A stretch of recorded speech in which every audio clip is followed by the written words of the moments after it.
guest room, take a look at the walls. There's some pictures hanging on that are called fashion plates. They're dictating the moves a lady is supposed to wear for each month. So you're going to see January, February, continues all the way around the room. Those are all original, so take a look at them. And I'll meet you in the red room just on the other side of that. But as we're going up again, the staircase, the only place we had to not take pictures. Did you take pictures of her?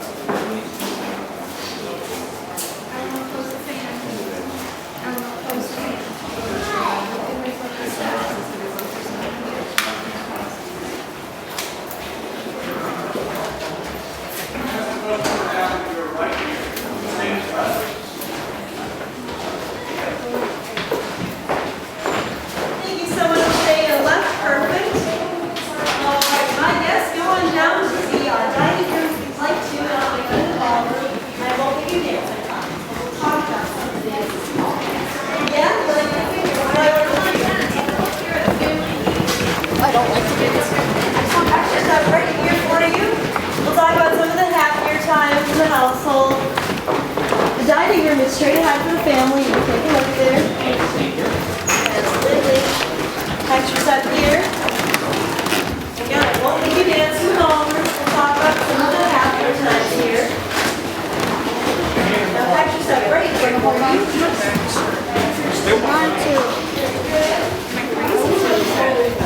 Hi.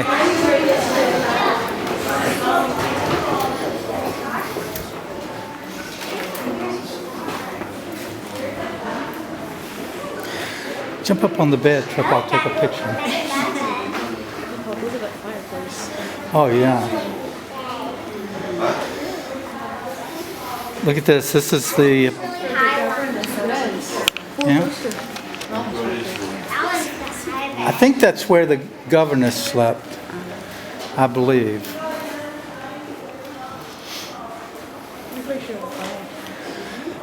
Very nice.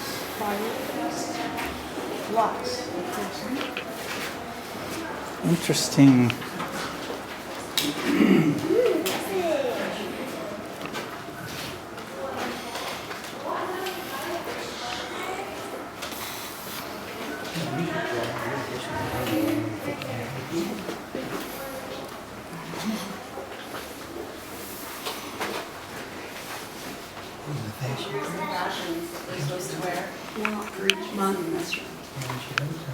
The first one is January, February, March, 8. Can you believe they had blinds like this? That's what they use. Yeah, they had blinds just like that. This is my second tour in about a month, so. And these are the fashion pictures, all those over there. This is what they would have ordered from Europe by seeing these pictures.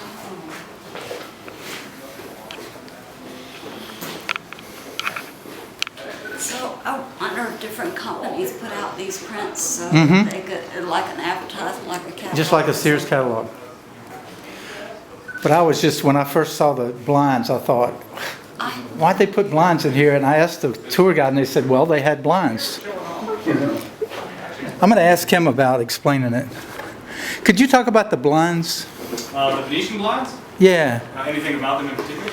No, they had Venetian blinds. They did. They're listed on the inventory here in the house. So they did have them.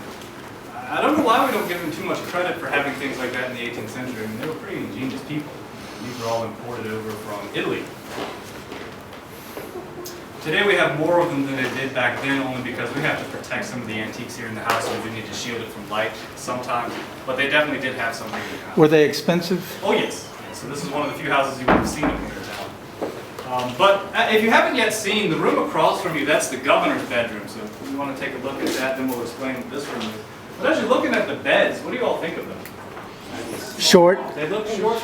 They do look short, but that's an optical illusion. They're the same length as a modern queen bed, or about 2 inches from there. There is a common idea that people would drastically shorten. Look at where his toilet is. Which is true depending on where you are. If you live in continental Europe, yeah, you're going to be relatively short. If you live here in the colonies, you're going to be about the same height New York State. The average man enlisting in the Virginia militia about the time of French and Indian War was 5'7", 5'10", something like that range. The average height of a man in the U.S. Army during Vietnam is 5'7", 5'10", so same height. Yes, sir. Didn't they sleep sitting up? A little bit, also? yes. So the pillows are going to be pushed forward a little bit, which makes the bed look small. There's a couple of things going on as to why it looks short. They're lumpy, they're surrounded by curtains, they're in a big room, and the pillows are pulled forward just a little bit. So all those things together do make the beds look short, but again, you'd be comfortable laying in there. But the room that we're standing in now, this is what's called the upper middle room. We're on the second floor and in the middle. It's pretty easy to figure that out. What this room is used for, prior to Lord Dunmore being governor, is actually the governor's office or committee room. Once Lord Dunmore arrives, he brings his family with him. So we need to repurpose this room. It then becomes Lady Dunmore's closet. But closet means something a little bit different to you than it would to us in the 18th century. To you, a closet is where you store things. We call that a lumber room. We have a few of them, not as many as you do, simply because you have a lot more stuff in today's society than you would in the 18th century. But to us, a closet is going to be a personal space, a private area where you closet yourself off. And this also doubles as a family center, because they have a child born here in the house in December of 1774, and this is her presentation crate. This is where she's going to be put on display, for lack of a better word. So if you're paying a visit to the family, you're also going to pay a visit to the newborn child, and she would be just here. That, by the way, is an original one. That's from 1750. It's made here in Virginia. Martha Custis, who later becomes Martha Washington, has one virtually identical to it that we think is probably made by the same person.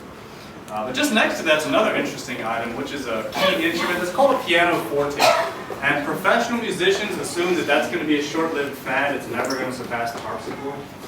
And the difference between the two is a harpsichord hammers the string. I'm sorry, a harpsichord plucks the strings. A piano hammers the strings. So the hammering action actually gives you control over volume, which you don't have on a harpsichord. So that does start to take over as the main keyboarded instrument right around this time. That being one of the few that you would have seen here in the colonies, that one is also original, made in 1770. And if you've been looking in the fireplaces of this house, this is the only house in town you're going to see these grates or grills. This is for burning coal, which we're not really using on a mass scale here in the colonies, only because we don't have a huge coal mining industry up and running. You can get it, just going to pay a lot of money for it. But Lord Dunmore, being a Scottish lord, has his own coal mines in Scotland. So he has some shipped here to the palace to burn, to show off. It's the only reason you see that here in the palace.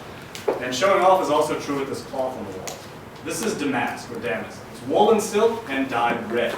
As far as the fabric is concerned, red is the second most expensive color we have. You all know what we use to make red dye? Any guesses?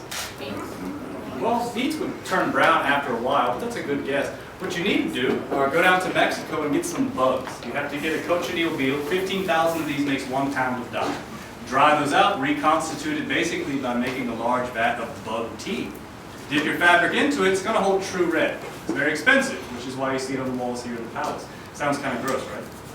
We still use that process today to make food coloring. So if you like candy, soda, gum, cakes, ladies' cosmetics especially, it does have bug juice in it. But it's all natural, it's organic, it's fine, it's not really weird. Sounds good.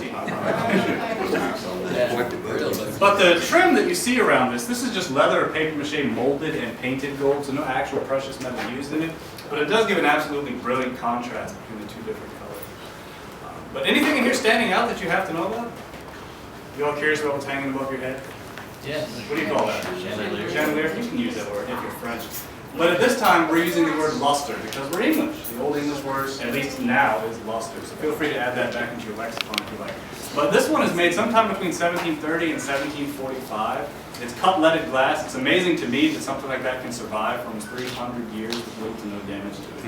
Absolutely amazing. The vases. Yeah, that's Chinese porcelain. We're importing that over. It's very expensive, and it's the height of fashion. That's why you see it here. Would it be holding people?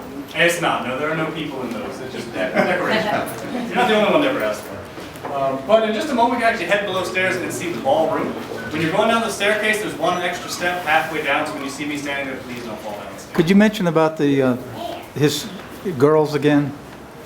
You mentioned, well, just this was their room over here, right? No, actually, the far room over here, that room is a guest room, mostly used by their sons that they have down at the college, so they can come and stay there if they have to. But the girls do share the big room that you walk through first.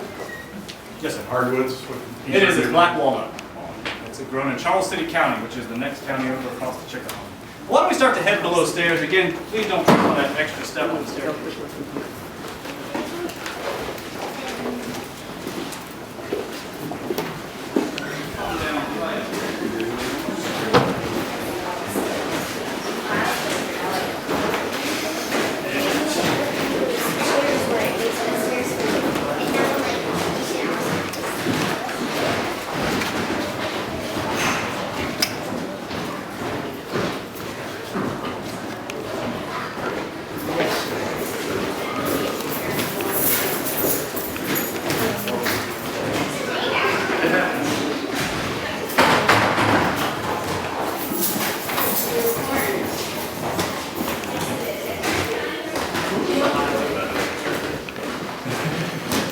I like the patterns on the floor. Oh, yes. Little cookie cutters. What's that? Clothes. They're just quotes, yeah. Select your clothes, huh? It's a copy of the staircase out of Carter's Road, which is a plantation about 10 miles away from us. Less than that. We knew the dimensions of this staircase.